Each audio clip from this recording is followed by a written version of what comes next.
Hey guys, this is Austin, and this is the cheapest smartphone available on Amazon, the Pocophone F1.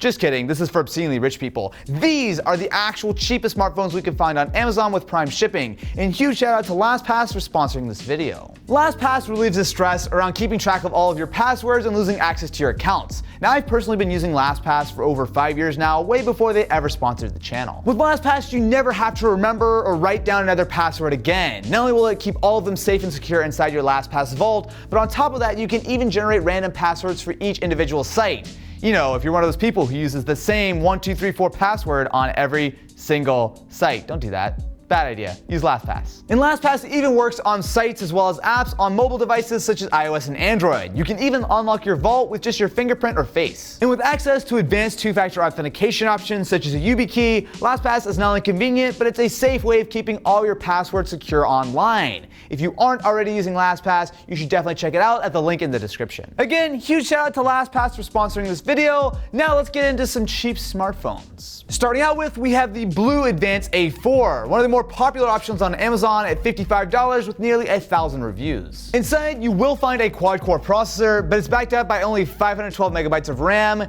8 gigs of storage, as well as the brand new and incredibly cutting-edge Android 6.0. Yeah. Okay, that's some very high-end packaging. Well, I hope the battery's not in this because this is incredibly light. Wow. So, believe it or not, this is actually a 4-inch display, which at one time was considered large for a smartphone, but this just seems tiny. Wow, we actually have a lot of accessories. So not only is there a battery, but there's also a case. We've got our micro USB for charging, as well as our power adapter. And is that a screen protector? All right, not bad for 55 bucks. Next up, we have the Kenzinda V5 at a whopping $51. Now this one's got a little bit of a higher spec, I think. Yeah, look at that. We've got a full 1 gig of RAM, a 1500 milliamp hour battery, as well as Android 7.0. That's actually a lot better than 6 at least. Oh wow, that's very white. Okay, all right. Oh wait, it's gold on the back? For style, it's definitely a little bit of a unique look. This is also another 4-inch phone, which by 2018 standards feels absolutely tiny. But I gotta say, I actually kind of don't hate it. I miss the days of smaller smartphones. Pop open the box, and we have the charger with an attached micro USB cable, as well as, look at that, we've got ourselves a headphone. A pair of headphones, to be more specific. It's very impressive in what is, I hope, a package, yes, that has a headphone jack. I knew that. Last but not least, we have the Doogee X10s. Now, with a massive budget of $62, this is the most expensive phone here, but if you take a look at the specs, it actually doesn't look too bad. So on top of having a 5-inch display instead of 4-inch, we do have a much larger 3300 milliamp hour battery, and importantly, Android 8.1 Oreo Go edition. Wait a minute. Oh, I thought the phone was orange for a second. I got really excited. So, wait, so not only it has a case on it, dude, this is actually a metal phone. Look at that.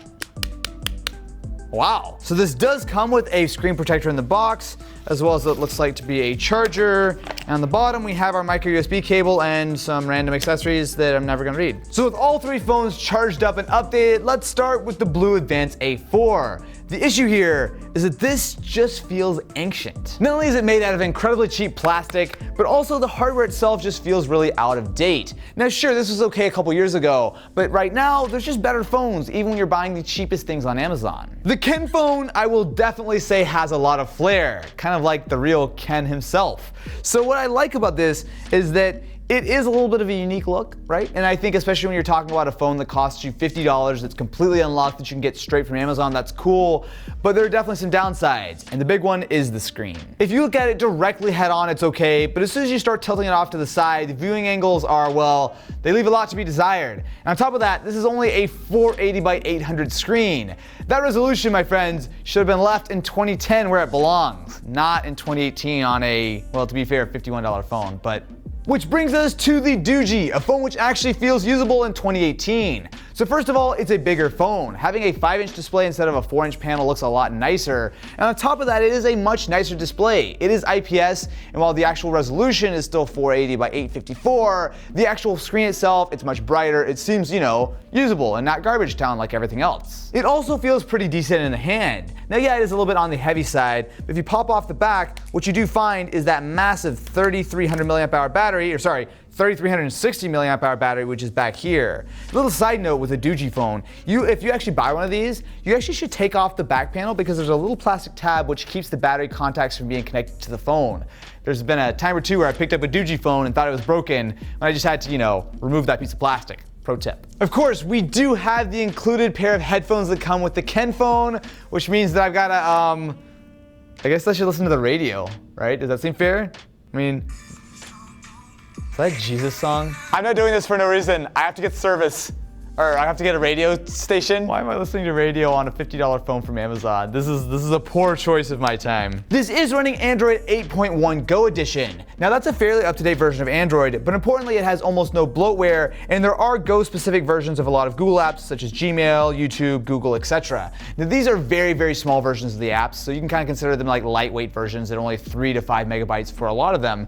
But what that means is that not only is it going to be nice on that small 8 gigs of storage on board, but it also gives you a lot of other options to conserve things like data. What's nice about Android Go is that it is specifically meant to run on a very low-end device like this. The other phones are running standard Android, and while it kind of works, it's actually a little bit of a smoother experience here. Of course, no phone comparison can be complete without taking a look at the cameras, because a $50 phone on Amazon is probably gonna have a great camera, right? So starting out with, we have the Blue Advance A4 with a 5 megapixel rear facing camera. There's some color, there's like some blue and some black and a little bit of, that's pretty much it.